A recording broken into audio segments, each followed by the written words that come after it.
saya setuju dengan statement yang disampaikan oleh Ustaz Ridwan tadi tentang Rasulullah SAW memberikan kesan yang sangat istimewa buat para wanita.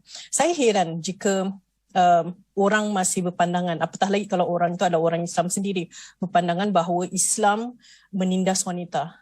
Islam tidak memberikan kebebasan kepada wanita. Padahal Islamlah, Nabi Muhammad SAW adalah Nabi, adalah seorang Rasul yang memulakan, membebaskan dari akhlak-akhlak yang buruk, dari pembunuhan dan sebagainya. Rasulullah SAW yang liberate women.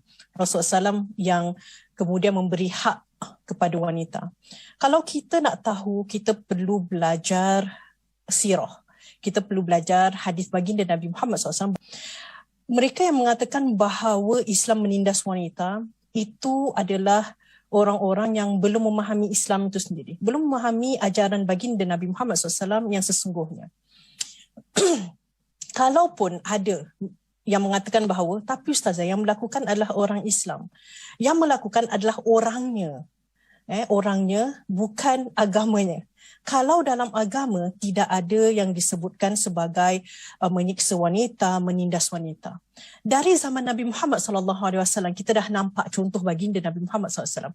Banyaklah contoh. Rasulullah SAW memberikan nasihat kepada para sahabat, yang terbaik, yang termulia, yang terbaik antara kalian adalah yang baik terhadap ahli keluarga. Itu adalah pesanan Nabi Muhammad SAW kepada para sahabat. Jadi ini pesanan dari siapa? Dari mulut bibir mulia Nabi Muhammad SAW. Seorang laki-laki yang kemudian disalah faham oleh sebahagian manusia sebagai orang yang membawa ajaran yang menindas wanita jauh sekali. Dalam sebuah riwayat lain, saya suka kisah Nusaibah. Jadi kalau mereka yang merasakan bahawa Rasulullah SAW mengajarkan sesuatu yang menindas wanita, itu sama sekali tidak benar dan perlu mempelajari dengan lebih lanjut. Dalam sirah Nusaibah binti Ka'ab, beliau merupakan seorang sahabiat yang hidup di zaman Nabi Muhammad SAW dari golongan Ansar ketika itu.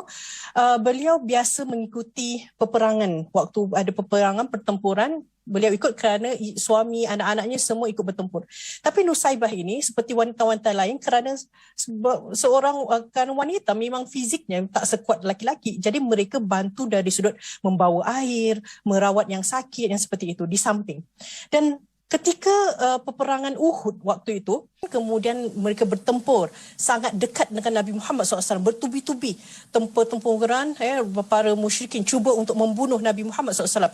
Dan ketika itu para sahabat yang dekat dengan Nabi Muhammad SAW sangat sedikit.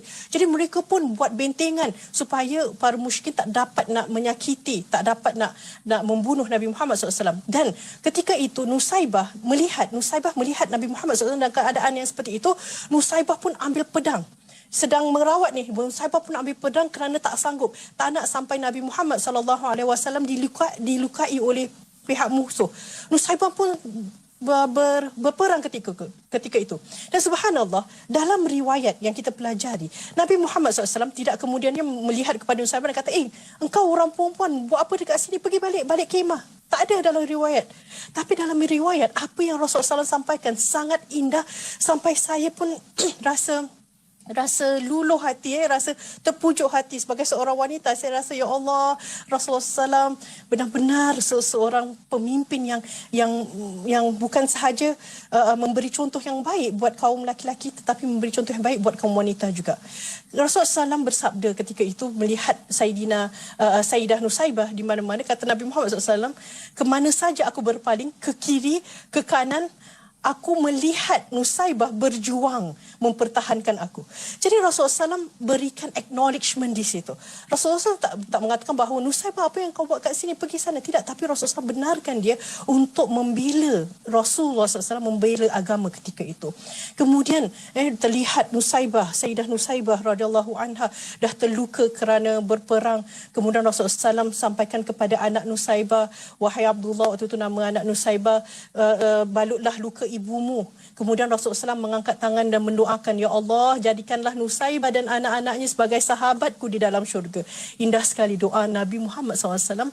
terhadap seorang wanita yang membela Nabi Muhammad sallallahu alaihi wasallam. Nah, di sini kita boleh lihat bagaimana Rasulullah SAW memberi ruang buat para wanita. Bukan saja bahagian perang. Kita kalau zaman sekarang kita nak perang kat siapa? Nah, di sini kita ada cara lain untuk membela agama.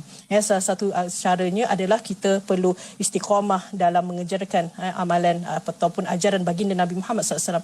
Kemudian kita nak bela agama bukan dengan cara perang. Mungkin kita boleh membela agama dengan cara kita berinfak, bersedekah. Seperti peluang yang seperti ini, kita ada Madrasah Wak Tanjung yang dapat kita menghulurkan bantuan kepada Madrasah Wak Tanjung yang sekarang sedang berjuang untuk membesarkan, mengajar, mendidik anak-anak Islam, yang mana anak-anak Islam ini pasti akan menjadi pejuang agama pada masa akan datang kelak, insya-Allah berkat dari sumbangan kita. Mudah-mudahan kita dapat membela agama, membela Rasulullah SAW bukan dengan berperang, tapi dengan kita mengorbankan sedikit harta benda kita supaya kita dapat membantu madrasah, membantu institusi yang kemudiannya membangun pejuang-pejuang agama untuk akan datang, insya-Allah. Amin ya rabbal alamin.